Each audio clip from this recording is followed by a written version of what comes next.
আর কিছু বলতে পারছি না।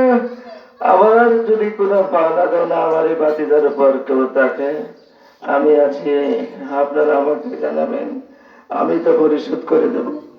আমি জানতে পারলাম না আমার বাতিদার কি হয়েছে। আর আমাদের আপনাদের কাছে দোয়া চাই, আপনারা দোয়া করবেন আমার এই বাতিদার আল্লাহ তাআলা ব্যবস্থা নসিব করেন। আসসালামু আলাইকুম ওয়া রাহমাতুল্লাহ। সামনে নিয়ে আসলে আমার বলার মতো কিছু নেই। আমার যেটা বড় যেটা উনি কথা বলে গেছেন, যদি কোনো দেনা পাওনা থাকে, কারো তার সাথে যদি কোনো লেনদেন থাকে, আমার যেটা আছে, আমার আব্বা আছে, আমার বাকি চাচারা আছে, কিংবা আমি আছি, আমাকে বলবেন আপনারা। আর এখন জানাজার নামাজ পড়াবে আমার চাচাতো ভাই ফাহিম।